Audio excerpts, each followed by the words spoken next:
군대에서는 같은 교복을 입습니다. 교복이라고 하면 그렇죠. 군복을 입습니다. 근데 같은 군복을 다 입고 있어도 이제 각자 그 역할과 권한이 다릅니다. 왜? 계급에 따라서 그 역할과 권한이 달리 주어지기 때문이죠. 그래서 군대에는 계급이 철저하게 구분되어 있습니다. 보통 군대에서 이제 소위, 중위, 대위, 이제 별 모양으로 되어 있는 이 계급에서는 한 부대 안에서 소대나 중대를 책임지는 임무가 주어집니다. 그래서 소대장, 중대장, 대대장 뭐 이렇게 부르죠. 이 소대장, 중대장들이 하는 일이 뭘까요? 군대에서 실망입니다. 소대장은 오늘 너희에게 실망했다. 소대장이 늘 하는 일이 실망입니다. 어쩜 그렇게 할 일이 실망밖에 없는지. 근데 이게 교회에서도 그래요. 교회에서도 실망했다는 말을 자주 듣습니다. 야, 교회라면 사람이 많을 줄 알았는데 실망이야. 교회에서는 이런 일들은 없을 거라고 기대했는데 이게 뭐야. 너무 실망스러워. 교회 다니는 사람이라면 적어도 이 정도는 할 줄 알았는데, 이 정도 수준은 될 줄 알았는데, 야, 저건 뭐니? 실망이 된다. 우린 그런 말 들으면 당혹스럽습니다. 내 책임 같습니다. 그래서 좀 이렇게 구차한 대답들을 하는 경우들이 있습니다. 교회도 사람 사는 데야. 어쩔 수 없어. 다 그래. 정말 그럴까요? 사람 사는 데니까 그런 걸까요? 교회에 대한 실망은 교회에 대한 이해가 없어서 찾아온다고 말한다면 사실 그건 좀 무책임한 겁니다. 아마 교회에 대한 실망은 교회가 할 일을 하지 못한 데서 나왔다기보단 내가 바라는 일들이 일어나지 않기 때문에 생기는 걸 겁니다. 그런 게 있을 줄 알았는데 그런 일이 생기지 않은 거죠. 그러면 교회는 어떤 일이 일어나야 하는 곳일까요? 그게 오늘 저희가 이제 봐야 하는 부분입니다. 그리고 4장 후반부에서 계속 저희가 보게 되는 부분일 겁니다. 이렇게 한번 기억하시면 좋을 것 같습니다. 교회는 기브와 테이크가 이루어지는 현장입니다. 교회는 기브와 테이크가 이루어지는 현장입니다. 그러면은 교회는 무엇을 받았을까요? 예수님이라는 선물을 받았습니다. 교회는 예수님이라는 선물을 함께 받은 바로 그 공동체입니다. 예수님이라는 선물은 이거죠. 예수님의 죽으심과 부활로 인해 영원한 생명이 우리의 것 된 이게 선물입니다. 그리고 하나님의 자녀라는 지위, 이게 우리의 선물입니다. 그리고 우리가 이제 확인하게 될 보장된 최종적인 승리, 이게 우리가 받은 선물입니다. 예수님을 통하여 우리는 이런 선물을 받아서 교회가 됐습니다. 그러면 그 기부가 이루어진 교회는 이제 테이크를 주는 겁니다. 기브 앤 테이크 하는 겁니다. 받고 주는 겁니다.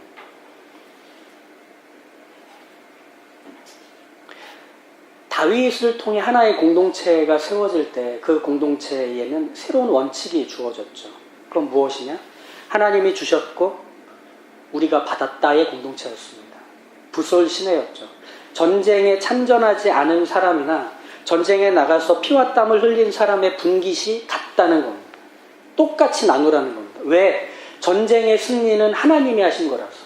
그러면 그분의 승리로 인해 얻은 전리품, 그 승리의 모든 결과물은 하나님이 가지셔서 우리에게 주신 거다. 그러면 그걸 나눠 갖는 우리는 공평하게 함께 나눠 갖는 것 뿐이다. 이게 부솔신의 공동체에 세워진 새로운 원칙이었습니다. 교회도 바로 그 원칙 위에 서 있습니다. 주님이 주셨고 우리는 그거를 받아 우리도 주는 겁니다. 이게 교회의 공동체의 모습입니다. 그래서 교회가 세워져 가는 이 땅에서의 모습은 누가 더 받고 덜 받는 것으로 자랑하는 방식으로 나타나지 않습니다. 또 누가 잘하고 못하는 게 순서고 계급으로 정해지는 게 교회 안에서 일어나는 게 아니어야 합니다. 누가 대단하고 누가 한심하다는 평가가 일어나는 곳은 더더욱 교회일 수 없습니다. 우리는 한 분에게 모두 받았습니다. 그래서 함께 받은 우리는 서로 기꺼이 자기 것을 주장하지 않고 주기로 하는 겁니다.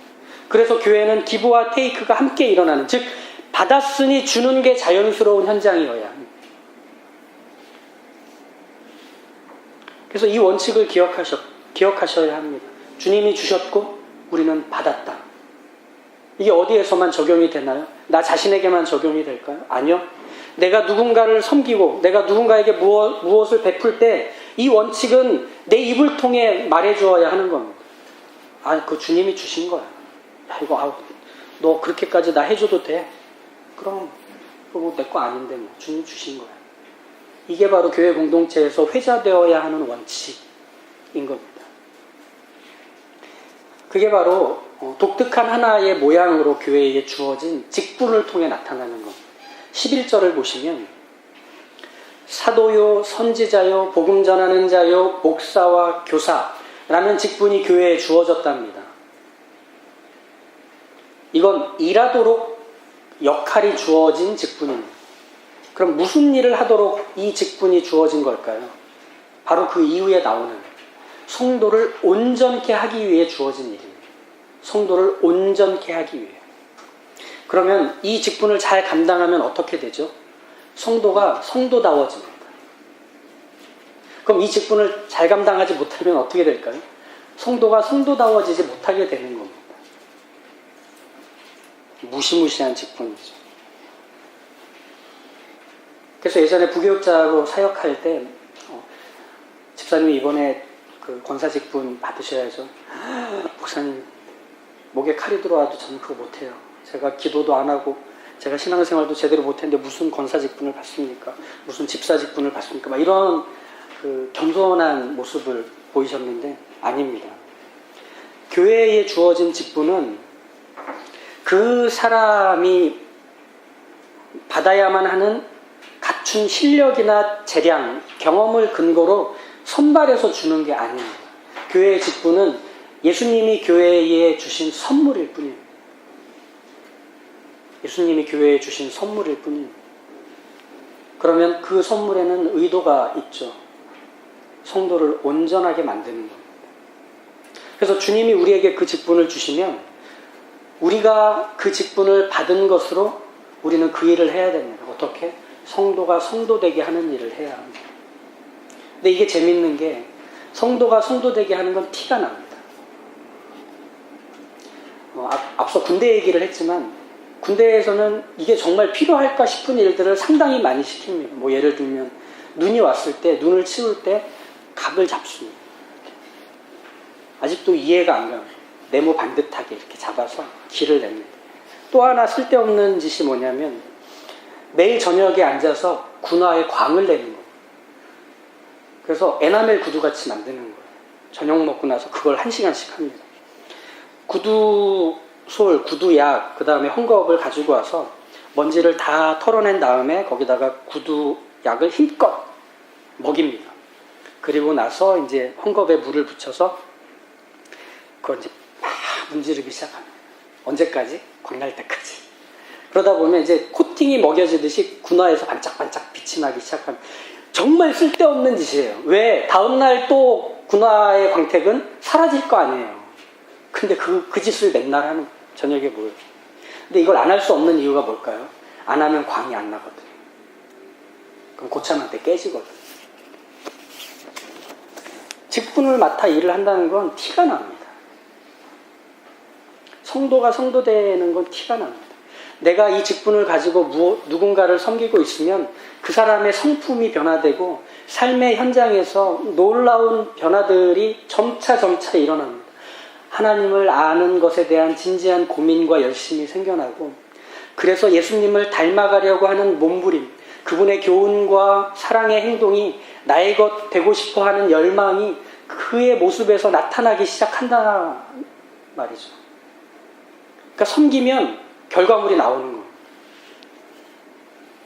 그게 바로 성도가 성도다워져 가는 우리의 수고와 섬김의 결과인 거죠. 그러니까 안 하면 티가 나는 거예요. 직분을 감당하지 않으면, 그 직분답게 수고하지 않으면 티가 납니다. 근데 이건 과도한 짐이나 책임을 말하는 게 아니고요. 마치 이런 겁니다. 내가 그 자리에 있음으로 인해 그 사람이 그 사람 되게 하는 놀라운 일이 우리에게 시작되는 겁니다. 우리는 언제 그런 인생 살아봤을까요? 누군가에게 의미가 되어주는 인생 말이죠. 예수님이 바로 그런 삶을 이 땅에서 보이셨습니다. 예수님은 피곤하신 중에도 더 많은 사람들을 만나기 위하여 그 다음으로 걸어가셨습니다. 예수님이 만난 사람들은 누구죠? 예수님이 필요한 사람들이 아니었습니다. 예수님을 필요로 하는 사람들이었을 뿐입니다. 고아와 과부와 세리와 죄인, 병든 자와 눈먼 자, 문둥병자와 심지어 죽은 자들까지 말이죠. 예수님은 그들을 찾아가시고 만나시고 가르치시고 고치셨습니다. 이로 인해 어떤 일이 일어났습니까? 눈먼 자가 눈을 뜹니다. 안진뱅이가 일어납니다. 들을 수 없는 자들이 듣게 되고 심지어 죽은 사람이 살아나는 일까지 예수님이 찾아가시자 일어납니다. 즉 예수님이 거기 계시자 사람은 사람다워졌다는 얘기입니다. 예수님이 거기서 일을 하시자 비로소 사람은 사람다움을 회복하게 되었다라는 겁니다. 우리가 이 직분을 감당한다는 것은 말하자면 무엇이냐? 예수님이 이 땅에서 사시고 보이셨던 그 삶을 우리로 살아가게 마련하신 이 선물인 겁니다. 시간인 겁니다. 예수님이 예수님으로 거기 계시자 사람이 사람다워지듯 내가 믿음으로 거기 있자 우리도 예수님처럼 사람을 살리며 변화시키는 일들을 할 수 있는 사람이 되는 겁니다. 그래서 예수님께서 믿는 자들에게 주신 선물은 말하자면 이겁니다. 예수님처럼 살아가는 시간입니다. 예수님처럼 살아가는 시간. 한 신학자는 예수님의 제자가 된다는 것, 예수님을 따른다는 것을 이렇게 명쾌하게 설명합니다. 그분을 따르라는 예수님의 명령은 우리의 사랑이나 갈망을 그분의 사랑이나 갈망과 일치시키라는 명령이다 라고 합니다. 예수 그리스도의 장성한 분량에 충만한 데까지 이르라고 하는 이 요구는 예수님께서 사랑하셨고 열정을 베풀었던 게 이제 내가 사랑하고 열정을 베풀어야 하는 것이 된다는 것. 나도 그걸 경험하게 된다는 것. 그래서 우리에게 맡겨주신 일은 무거운 책임이 아니라 예수님을 닮아가는 우리의 시간이라는 선물이 되는 거예요. 말씀드렸잖아요. 우리 언제 이런 인생 살아봤습니까? 누군가에게 의미가 되는 인생. 누군가의 살아가는 삶에 들어가서 함께 울고 웃어보는 삶.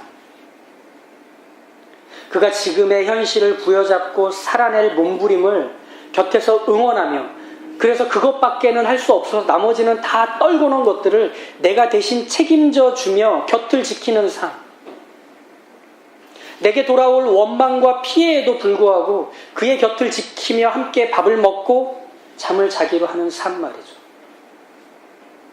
옳고 그름의 문제보다 그 사람의 인생과 그 사람 자체가 커서 그를 끌어안기 위해서 나를 던지는 삶 말입니다. 이 모든 게 무엇을 만듭니까? 그의 인생을 원래의 그 모습대로 회복시키며 변화시키게 만듭니다. 예수님께서 이 땅에 내려오셔서 보이셨던 그 모습, 그걸 내가 살게 된다는 것. 이게 우리가 받은 선물입니다. 우리는 그 일에 부름을 받았습니다. 그리고 그 수고를 감당하게 됩니다. 처음 얘기했듯이 소대장은 너에게 실망했다. 그래서 그 실망, 이건 내가 하고 싶지는 않은데 누가 안 해줘서 나올 때 생기는 거예요. 우리 실망할 겨를 없습니다. 건강한 두 팔과 다리가 해야 되는 일은 다친 귀를 붙잡고 병원으로 달려가 주는 겁니다. 아프지 않은 입안에 낫게 하는 약을 털어 넣어야 합니다. 멀쩡한 엉덩이에 주사를 맞아야 합니다. 하나님이 내게 은혜를 주시고 말씀의 깨달음을 갖게 하시고 큰 사람, 성숙한 사람, 깊이 있는 사람, 하나님에 대한 알과 그리고 주신 은사가 많은 그 사람은 그 약하고 부족한 사람이 내가 받은 것에 대한 이유인 것을 알아야 합니다. 그런 면에서 교회는 큰 사람, 성숙한 사람, 대단한 사람들로 구성된 모임일 수 없습니다. 그런 멤버십일 수 없습니다. 이곳은 자기에게 주어진 역할을 필요한 누군가에게 선물이 되기를 바라면서 나도 받은 선물을 그저 주는 자리일 뿐입니다. 그래서 나의 가난함이 누군가의 풍성함의 이유임을 알아야 합니다.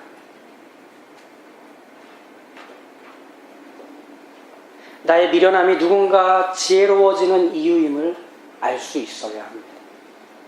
보완하고 채워주고 곁을 지켜가기 위해서 서로가 서로에게 존재한다는 걸 확인해야 한다는 말입니다.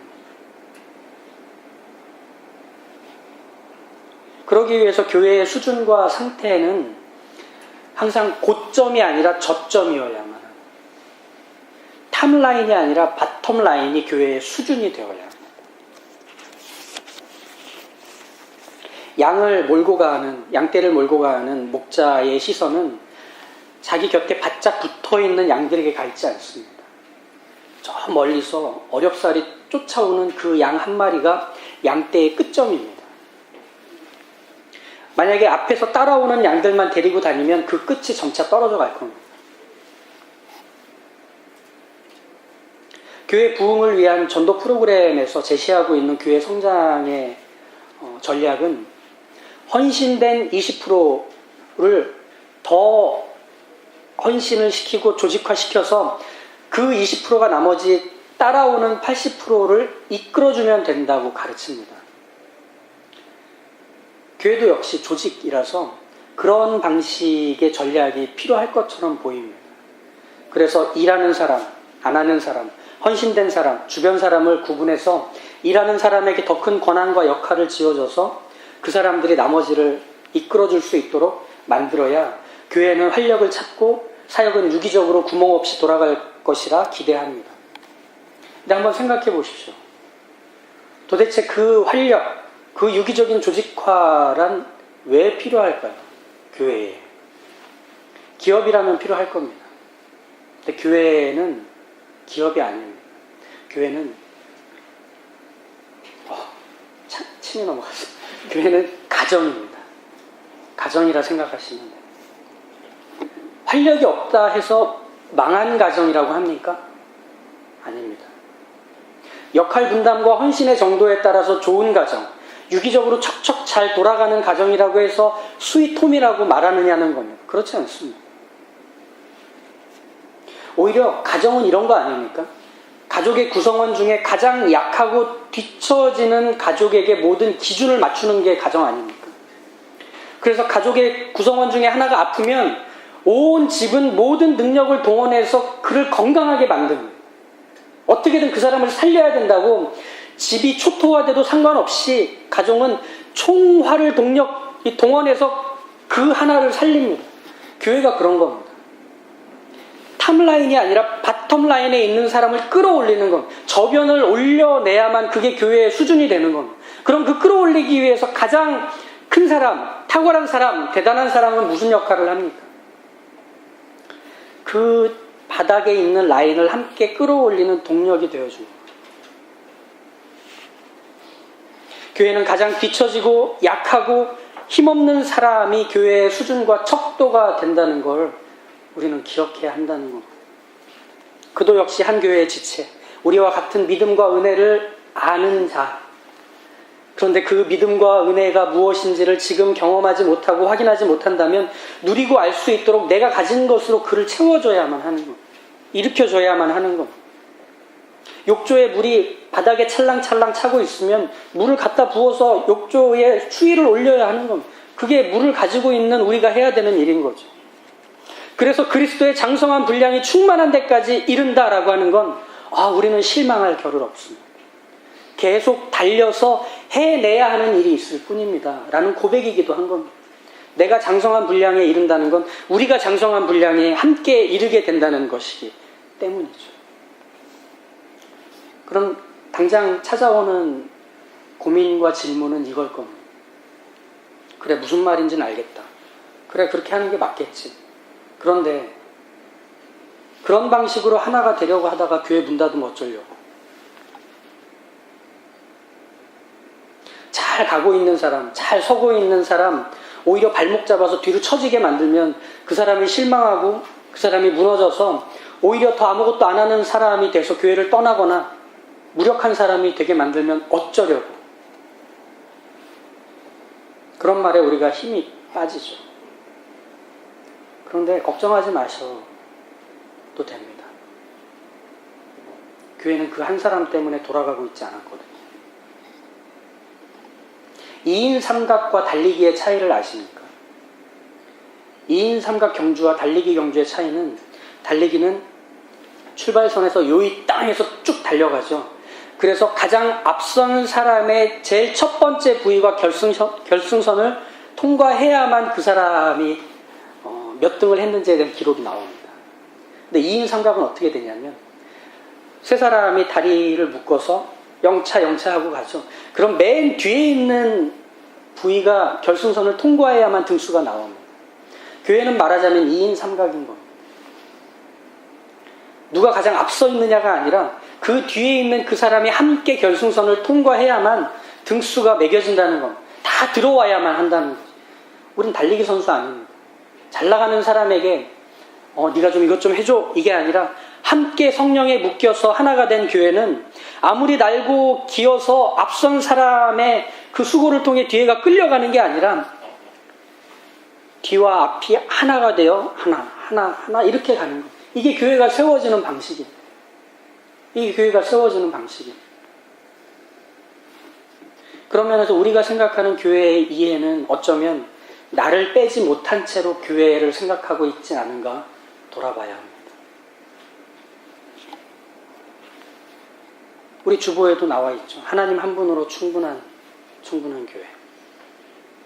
근데 하나님 한 분으로 충분합니다라는 고백에서 사실 나를 정말 빼놓고도 충분한지를 우리는 생각해야 한다는 겁니다. 내가 기대하고 바라는 모든 것들이 없어져도 하나님이면 됩니다. 나를 규정할 어떤 소유나 명예가 지워져도 하나님이 주시는 것으로 전 이미 충분합니다. 이 고백 너무나 아름답고 특별합니다. 하지만 이 고백을 가만히 들여다보면 이 고백을 하고 있는 사람인 내가 여전히 포기되지 않고 있습니다. 데카르트가 말했죠. 코기토 에르고 숨. 나는 생각한다. 고로나는 존재한다. 아무리 빼도 마지막까지 남는 것. 아무리 지워도 마지막까지 지워지지 않는 게 곧 나라면 교회는 아직 하나님으로 충분하지 않은 것. 내가 그걸 알아야 되고 내가 거기에 주춧돌이 되고 내가 거기에 무언가가 되는 것으로 여기고 있을 뿐이라면 우리 사실 그거 난리한 충분함이라고 말해야 솔직한 거 아닙니까? 우리 교회의 충분함, 우리가 계속하여 고민하고 발을 내딛어 가야 하는 충분함이라는 건 그렇기 때문에 하나님이 우리에게 다 주셔야만 충분한 겁니다. 그럼 다 주신 것이 무엇으로 드러나야 합니까? 나를 채우는 것뿐 아니라 너를 채우는 것까지로 드러나야만 이게 충분한 겁니다. 나도 못 사니까 너도 못 살아야 돼. 이게 충분한 게 아니라는 겁니다. 그래서 우리가 하나님 한 분으로 충분하다는 고백에는 하나님이 모두 주셨고 그 모두 주신 것을 모두가 나누는 것을 통해 드러날 수밖에 없는 겁니다. 잘 압니다. 우리가 지내왔던 교회, 한국 교회 안에서의 모습은 사실 나를 빼놓을 수 없었던 교회 생활이었음을 사실 잘 압니다. 믿어라, 모여라, 돈 내라, 교회 짓자. 이거였습니다. 이 구호 아래서 우리는 교회가 부흥할 때 보여줬던 그 모습에서 성장보다는 퇴행을 했다는 걸 보지 않았습니까? 그런 성장을 통해 더 어려졌다는 걸 확인하지 않았습니까? 우리 교회가 돼야 돼. 우리 교회가 먼저 살아야 돼. 우리 교회가 먼저 여기서 털을 잡아야 돼. 우리 교회. 그 우리 교회에는 내가 있었고 나는 하나님이 채우셔서 채우는 부풀어지는 나만 있었을 뿐입니다. 나를 배제하고서는 하나님이 충분하다는 걸 말하지 못하는 그런 수준 낮고 자기중심적인 나만 있었을 뿐입니다. 근데 교회는 그렇게 세워가지 않는답니다. 세워지지도 않는답니다. 자신에게 집중한 믿음과 신앙생활은 교회일 수 없습니다. 예수님께서 주신 일, 그 직분, 베푸신 은혜와 다스리시는 그 모든 모습은 예수님 자신과 떨어져 있지 않습니다. 예수님이 자기 자신을 하늘의 밀알같이 이 땅에 떨어뜨려서 썩어지시고 죽어져서 거기서 새로운 생명이 피어 올렸던 것처럼 우리가 해야 되는 일은 우리에게 주셨던 것을 또 우리가 누군가에게 흘려보내는 것으로만 나타나는 겁니다. 그건 사랑의 모습이어야 하고, 그건 섬김의 모습이어야 하고, 그건 생명을 일으키는 우리의 헌신의 모습이어야만 합니다. 제가 헌신을 강조하는 겁니까? 제가 수고를 강조하는 겁니까? 아니요. 하나님으로 충분하다는 것이 무엇인지에 대한 하나님 자신에게 초점을 맞추는 걸 강조할 뿐입니다. 그게 16절에서 말하고 있는 바입니다. 그에게서 온 몸이 각 마디를 통하여 도움을 받음으로 연결되고 결합되어 각 지체의 분량대로 역사하여 그 몸을 자라게 하며 사랑 안에서 세웁니다. 우리 각자에게 주어진 분량이 다 다릅니다. 근데 그 분량대로 우리가 일을 함으로 우리가 서로의 몸을 자라게 하고 건강하게 만든답니다. 온전하게 만든답니다. 우리가 갖추어야 될 것은 2000명 교회를 가꾸기 위해 우리는 지금부터 큰 그림을 그려야 돼. 아니요. 1만 명 성도를 주십시오가 아니라 한 명만이라도 제대로 섬기게 해주십시오야. 그것이어야 할 겁니다. 평생 친구는 한 명이어도 되지 않습니까? 평생 섬길 사람 한 명이어도 됩니다. 그 한 명을 내 인생과 묶어서 계속 섬기고 그의 변화에 나의 삶의 목표와 방향을 잡아볼 줄 안다면 적어도 한 사람의 인생에서는 내가 의미 있었다고 말할 수 있겠죠. 우리 그 삶에 부름받았습니다. 바울의 이 권면을 따라서 우리가 누군가에게 주어야 할 것을 이미 받은 사람처럼 누군가를 섬기고 세우고 변화시킬 그 기대와 열망을 이미 가진 사람처럼 살아가시기를 이 권면을 따라 우리 사랑하는 성도님들께 부탁을 드립니다. 그 길이 이제 우리의 것 되었습니다. 기도하겠습니다.